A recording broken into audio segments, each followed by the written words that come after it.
sa profil. D'accord. soo amee document yi nag si nga doo def demande bépp demande bu mu munti def. dafa am daan ay mbir yu ciy laaj. D'accord. bu si jiitu mooy preuve de document de voyage mooy passeport. leneen li mooy preuve de profession liggéey si vous êtes bien établi, si vous êtes étudiant, si vous êtes fonctionnaire, salarié, travail indépendant, artiste, footballeur, ça dépend de votre profession. À part cela aussi, il y a ce qu'on appelle des preuves financières. Amul fenn fuy bind ne vous devez avoir telle somme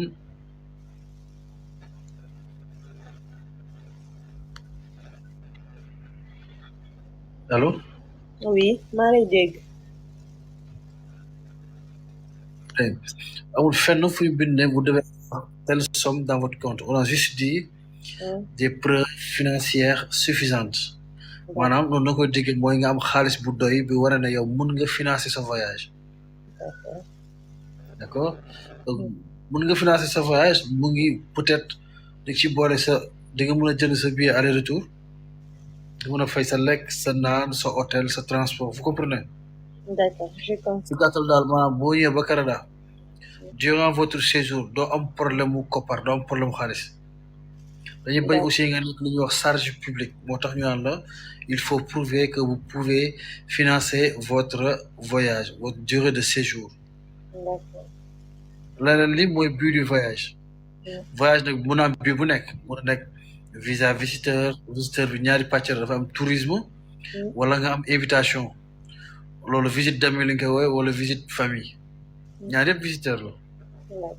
même visa d'affaires visiteur la donc ba lim ko benn par benn dafa nekk visa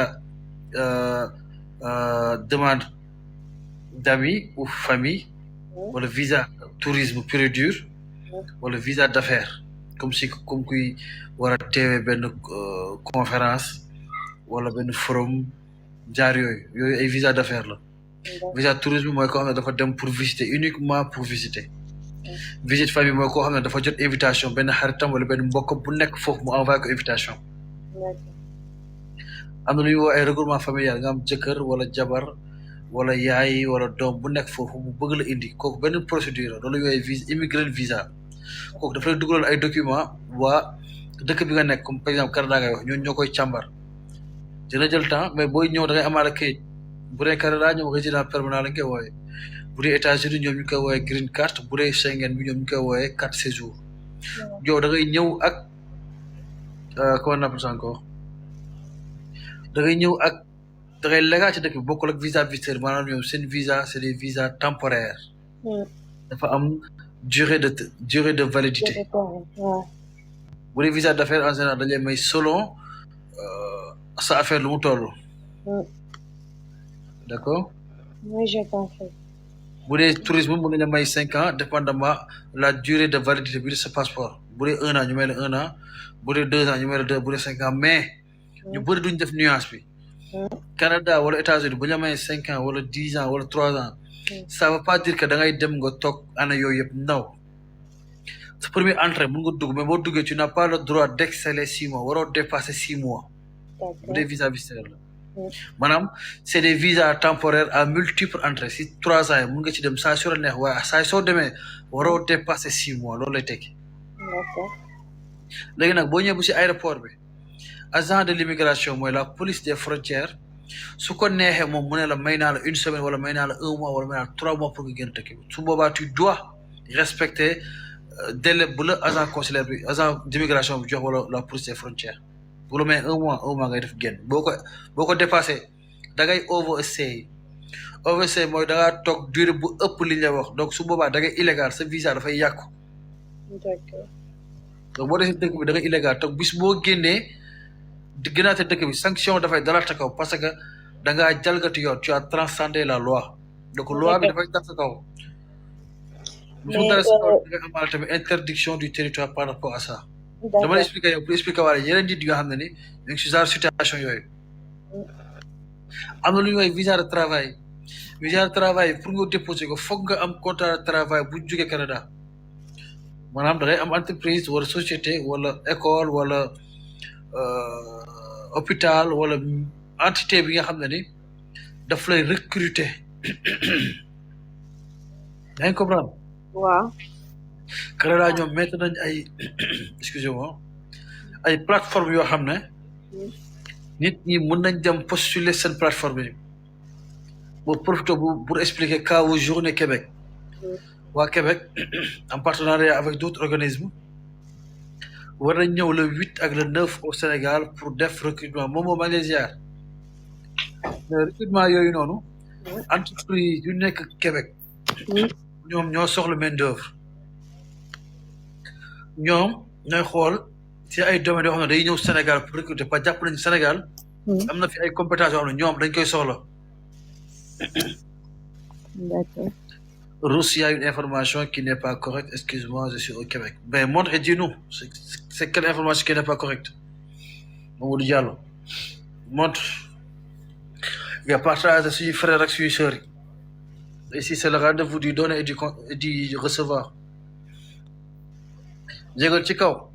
Il y a partage de bonne information correcte. Tu me rectifies devant tout le monde pour nous dire que tu je vous le demande.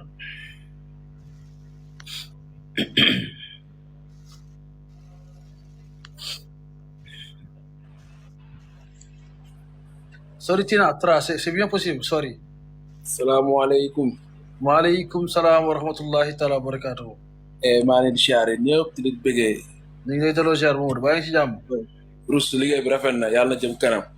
amiin defal ko borom jullit ci barke alxuraan. yàlla na si àlla dooleel bu baax information yi ngay joxe baax na. jërëjëf. bon man maa ngi fii Canada damaa ñëw à travers journée Québec. dëgg la. donc dégg naa benn information bi nga joxe si TikTok bi. mais bon sama xel bu gàtt ak gars yi ma defandoo journée Québec bi yëpp. journée Québec duñ la exiger benn yoon test de langue. test de langue pour leneen la en fait. mais boo ko defee c'est pas en perte. mais c'est pas question que boo ko deful rek tu pourras pas faire journée Québec non journée Québec bis bu ñu sélectionné sa CV da ngay ñëw spontanément da ngay ñëw wax ak ñoom français ñoo xam ne kii dégg na kii déggul donc ñooñu ngay fekk ci jour bi.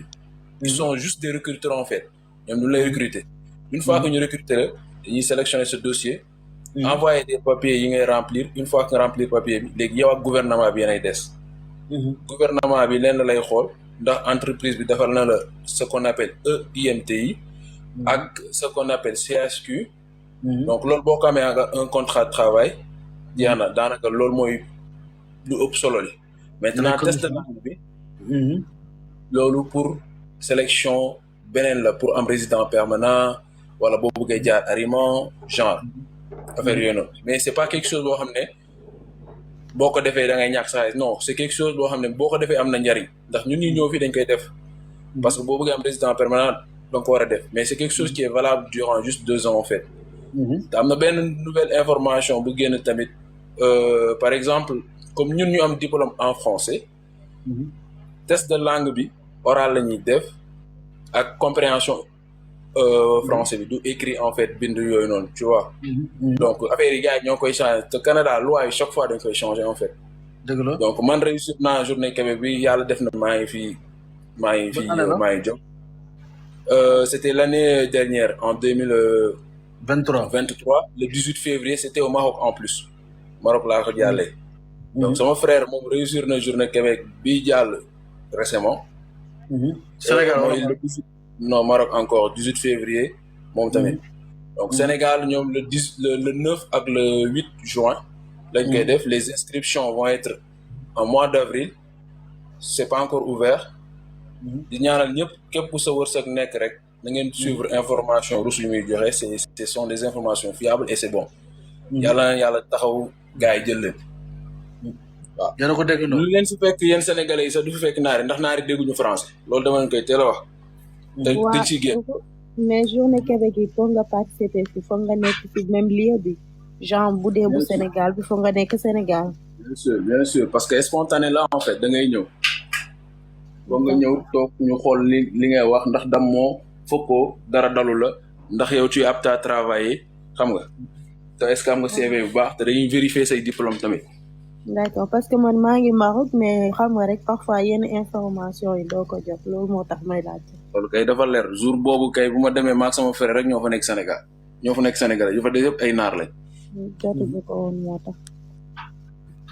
mais est-ce que procédure Maroc ak bu Sénégal c'est la même chose. C'est la même chose les gens qui se trouvent au Maroc ñoom ñooy déplacé wu ñëw Sénégal bu jugee Sénégal dañuy déplacé waat dem de leen dëkk.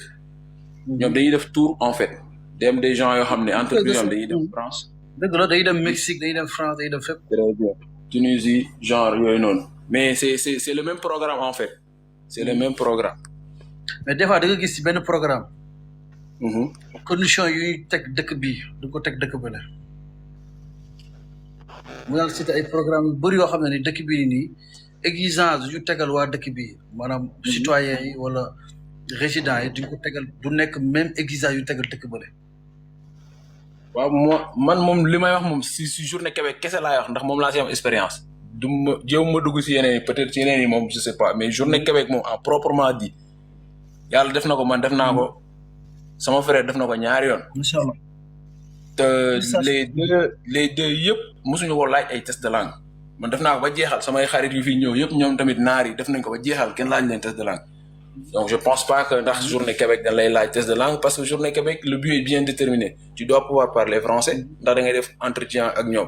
Nous, c'est ce que nous avons gars qui font entretien, nous avons beaucoup de français, Québec, ouais. C'est parce que le français, il y a une différence. Très bien. Le français, il y a une différence. Nous, ce que nous voulons, c'est que comprendre, nous comprendre. Nous, c'est ce que nous avons solo. mais yàlla baax na yàlla nañu yàlla suturaal jàppale ñëpp ku si sa wërsëg nekk yàlla nañ ko am. gis nga Mamadou. waaw. daaw dafa am ñu defoon loolu. waaw. ma ne la ñu def test de langue bi ñu duñ ko def. waaw. ndax booy instant bi ngay postulé mënuñu ko bañ a laaj. xam nga Québec. dafa nekk dëkk boo xam ne dafa ancré aussi sur la langue française. bien sûr. trop sax.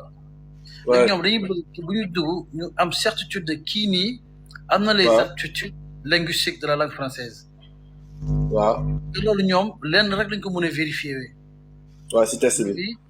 test de langue. effectivement. xam nga nag les lois de l'immigration canadienne c'est pas quelque chose qui est figé. effectivement. ça peut changer du jour au lendemain. waaw man dinaa gën a laajte sama gars yi. ba ñuy postuler. laaju ñu leen test de langue. ok dañoo dem ba ci biir ba ñu recruter leen après ñu def leen ñu test de langue. ñoom Rouge Pro waxoon nga ñu dans tous les cas. maanaam c'est pas perte moom. bu ñu ko defee moom du perte. am na lu njëriñ bi sax. maanaam soo ko defee nga denc. même bu nekk dina dina la permettre yéen bépp li nga xam ne plateforme de recrutement bu Canada la tu auras la possibilité de postuler. bu nga postuler Journée Québec postuler Arima Entrée Express Nouveau-Brunswick Destination Canada bépp plateforme de recrutement bi nga xam ne Canada teg na ko rek yow yaay ëpp chance ki nga xam ne deful test de langue. bien sûr bien sûr bien sûr ñun ñoo ngi nii ñoo ngi fi mais dañ koy def man maa ngi nii dafa guma ko mais dama koy def. gis ngeen. pour résident permanent la ñëpp dañ koy def loolu moom dafa am njëriñ. mais dafa lay permettre sax nga postuler même CV canadien yi sax dama naa la boo ko mën a def de type bilingue c'est mieux. boo demee Destination Canada ce recrutement yi sax jàll na c'était en ligne def naa ci live mais moom sénégalais ñoom comme ça. te jàll na bilingue bi tamit. man je dama leen di suggérer bu fekkee ay dañuy postuler en ligne dañ ko def bilingue mais pour Québec moom c'est Québec c'est français. c'est français. waaw. Québec moom c'est et en plus ñu boole si lettre de motivation tamit da leen di jàppale. absolument lettre d'explicatif la ñu wax. mais ñoom seen CV. ak suñu CV.